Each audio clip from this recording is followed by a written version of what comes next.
Hey guys, this is the third video on how to use Inventor, at least at the basic level. In order to make your TITB box, you should have already made the sides of the box. Remember, only one file because all 5 sides are the same. And then the blocking for the box, and you only need to make one of these because all 4 pieces of blocking are the same. This is not our box. We need to create more information to show how these pieces come together to make our final box. Get rid of these. We're going to go to New, and you're going to create a standard IAM. So IPT is Inventor Part. IAM is Inventor Assembly. So we click there, we click Create. Remember to be in your project file. If you are not in the right project file, you are either going to mess up somebody else's work or you're going to have to redo yours. All right, same situation where we're in this big open space with nothing in it. But this time, I'm going to go to Place,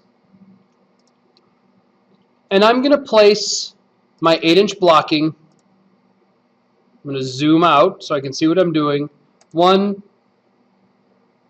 click, 2 click, 3 click, 4 click, right click.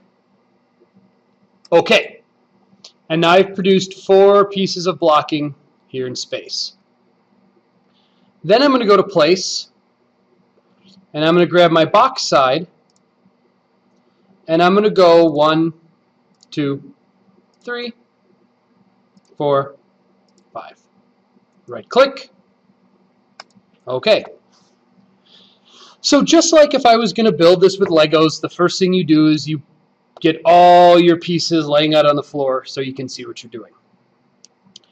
A lot of times when you guys were building things in the shop for the CYOA project, you had to clamp things in place, right? So that's the first thing we do here, is I'm going to take this piece and I'm going to move it over here. See how that's box side 1? This one over here is box side 2. This is blocking 1 and so forth. This piece, I'm going to right click and I'm going to go to grounded. And what that did is it put a little push pin in it. You can see here on the left side of the screen. And now I can't drag that anywhere. I can drag these, can't drag this one. That's a good thing. So now I'm going to stick some blocking to it so that I can put the sides together. So I'm going to grab this piece of blocking. I'm going to bring it close by. And I'm going to go over here to Constrain. Now, lots of options here. Don't mess with type. Don't mess with selectors yet. All we're going to deal with on this project is mate and flush.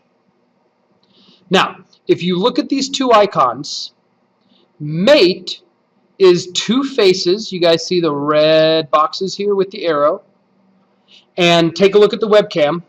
Face 1, face 2, mate. So they're facing each other and they're touching. Now, keep watching the webcam. Faces can still be touching and facing away from facing at each other, but still rotate and slide and even slide off of each other because planes are infinite. You're going to see that problem come up here in a second. But what I can do here is mate this. I'm going to hold F4 to rotate. And this face here, and they click together. I hope you heard that cool little click sound. The whole classroom is going to be clicking. It's fun. Now, I'm going to hit apply. I'm going to close this for a second. Now when I try to drag this part around, it looks like I'm moving it around, but if I go into the right side view, I actually can't slide it away from the part, the grounded part. I can even move it over here, but if you look, they're still mated. Now, this is going to get really confusing trying to make sure this thing is mated in the proper place. So what I'm going to do is go to View, Degrees of Freedom. And, whoa, lots of green. This shows me how many degrees of freedom each part has. And parts start out with 6 ways that they can move. Take a look at this symbol here. I can move up and down. I can move, we'll call this left and right. It's moving in the y-axis, moving in the x-axis, and moving kind of forward and back in the z-axis. That's 1, 2, 3. And I can rotate around the y-axis, rotate around the x-axis, and rotate around the z-axis. This one, because of that one constraint, only has 3 degrees of freedom left. It can move up and down, move left and right, and I could make it rotate. You can't with a mouse click, but you can see here that it's still possible for this thing to rotate. So let's clean up those degrees of freedom. Let's fully constrain the part. I'm going to go to Mate again. No, I'm not. I'm going to go to Flush. What I want to do is take this face here and have it lined up with this one. But do you see how the arrows are facing the same direction? Take a look at the webcam. Mate had this face, which faces this way, this face, which faces that way. Look at each other and clap. That's a mate. Flush takes this face that's looking this way, this face that's looking this way, makes them face the same direction, but they can't do this anymore because they're still coplanar. They still share planes. So mate, flush. So these faces are flushed. Let me hit apply and take a look at my degree of freedom. It's hard to see.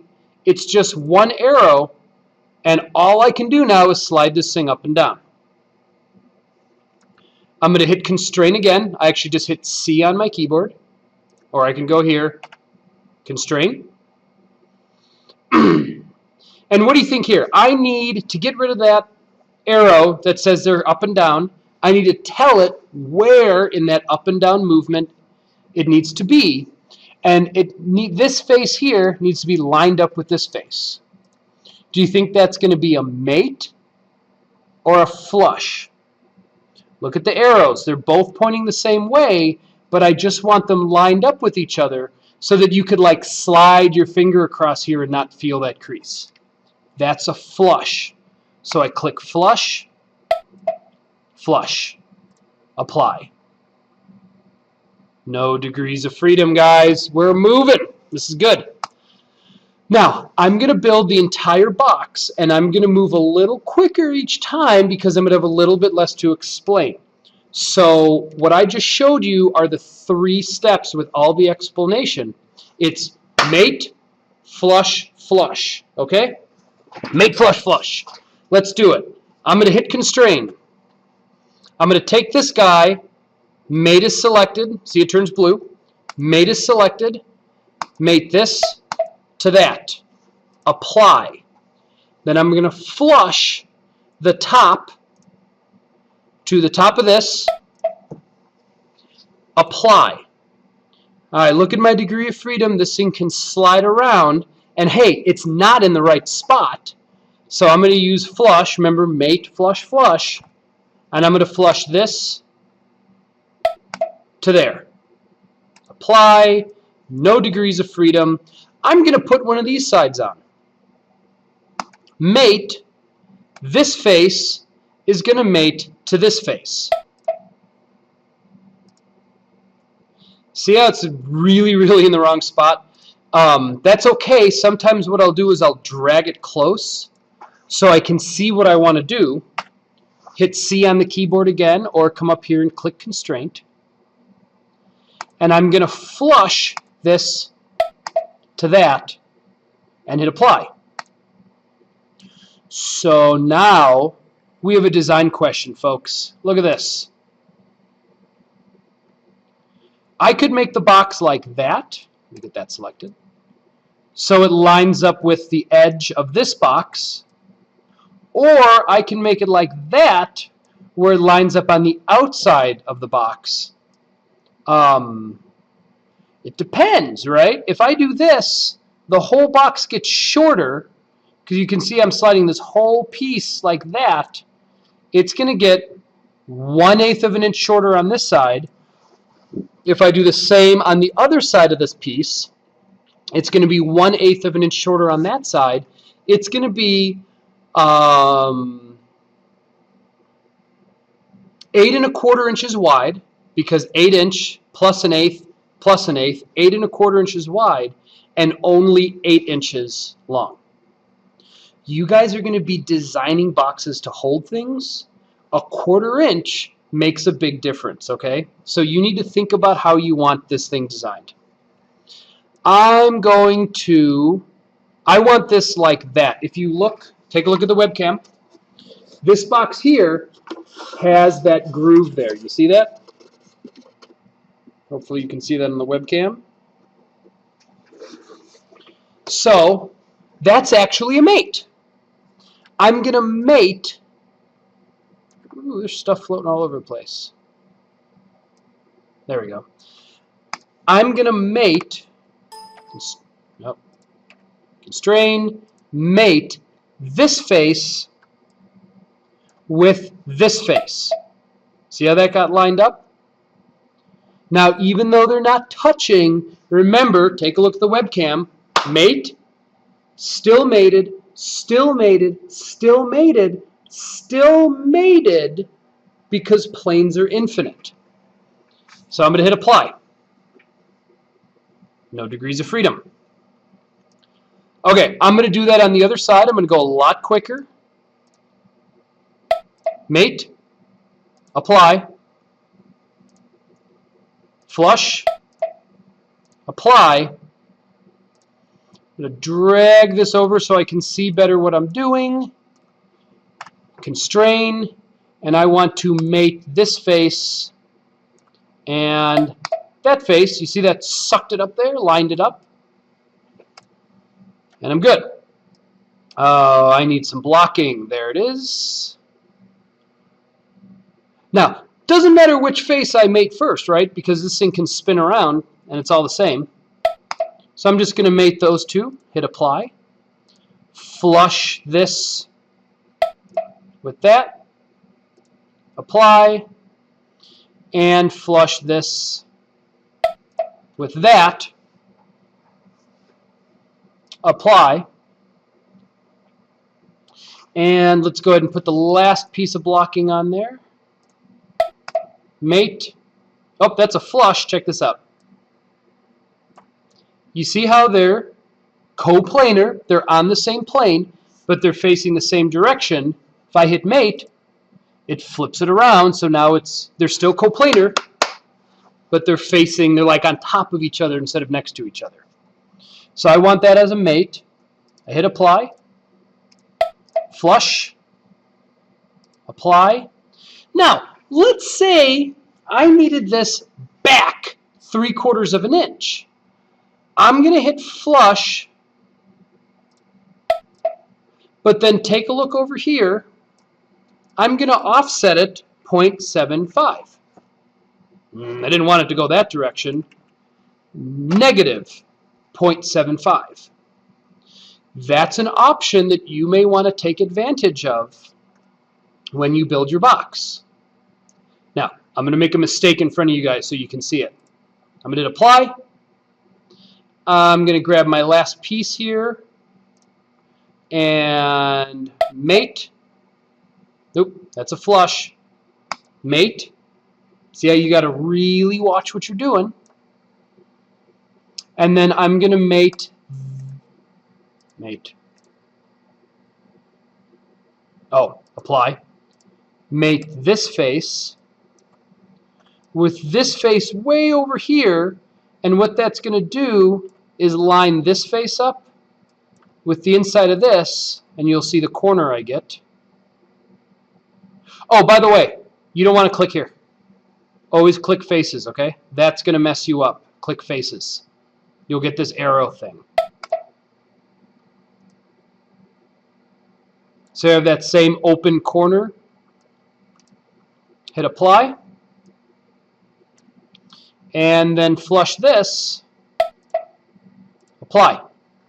Okay. I have no degrees of freedom, but that's not right. So what I want to do, you'd think, this is a mistake, guys, mate here to here. I didn't get a preview. It didn't make a cool little clicking sound. I'm going to hit apply, and I get a giant error message. Error messages are so important, guys. This error message shows you exactly what's wrong. And what it says, assembly can't be solved. Can't do it. The new relationship, so like the mate that I just tried to do, conflicts with an existing one. Meaning, I already said that this is up there. I already said that this thing's connected to this. There's no way that this blocking can touch this piece of plywood without bending or breaking something. Usually what I do here, guys, I'm going to cancel the operation, and I'm going to try to figure out what's wrong. Now I know this is in the right spot. This is not. So, see when I hover, take a look over here on the left side of the screen. Ooh, there it is. It's 8-inch blocking number 3. I'm going to open it up, and I can see the mate that I made, the flush that I made, and the last flush that I made. And I'm going to get into a better view here so I can see what those 3 constraints did. Here's the mate. Okay, well, I like that. I want this to be touching that. And this can slide around if that was the only mate. So that's probably not my problem. I'm going to go over to flush. Ooh, yeah. That keeps this face here flush with that. That's really useful. I want that in the finished product. It's that. I want this to be touching that, but because of that offset, it's not working. So we delete it. Oh, that looks really hopeful, right? I have that new degree of freedom there. Hit constrain, mate here to there, apply. Let's put the last piece on really quick. I'm going to mate this to there. You can totally think of this about like gluing, right? So I just glued it, and you know how the glue could still smear and let it kind of move around? I could make this to this piece of blocking, but it's already there, right? It's already flat with everything. So that's not going to help me. I know that this is in the right place when this little seam closes up. So I'm going to mate this face with this face here. That looks good. I'm going to come over here and make sure that's even. So I have that nice little open joint there, the open joint there. I'm going to hit apply. And this thing can still slide around. So it's the same constraint that I want over here, right? I want to make sure that that lines up with the inside edge of that. I'm going to do it a different way just for fun. I'm going to flush this face and that face. Now that leaves a big gap over here. So I'm going to go and offset that constraint 1/8 of an inch. You see that close it up there? Go ahead and rewatch the video and you'll see it happen. Apply. And we have those nice open edges on all 4 sides. No degrees of freedom. If you have no degrees of freedom, you're good. Okay, guys, Here's where you're going to make the mistakes. Each one of these pieces has exactly 3 constraints and only 3 constraints. Every time you add a constraint, it gets saved here. So if you made a constraint and it didn't do what you want, delete it. Start over. Don't delete the whole file. Find the one you just made. Find the part you were working on. Find the constraint. Delete it and fix it. That's how you'll more likely see them. Be really careful. If something happens and you don't understand why, come ask me or ask your neighbor. If your neighbor doesn't know, then ask me again. But it's so important you get a really strong understanding of how this works, okay? All right, once you're done with here, you have your box completed. Go back to Canvas, read the steps to designing a box that's actually going to solve a purpose in your life. Take a look at the webcam. Like this, way cooler. I don't know if I told you guys, this holds Xbox games. So that's fun. But you're going to redesign, you're actually going to modify the measurements on this part, or on this assembly or the part, to make it work for you. All right, guys, have fun, ask me questions, and good luck.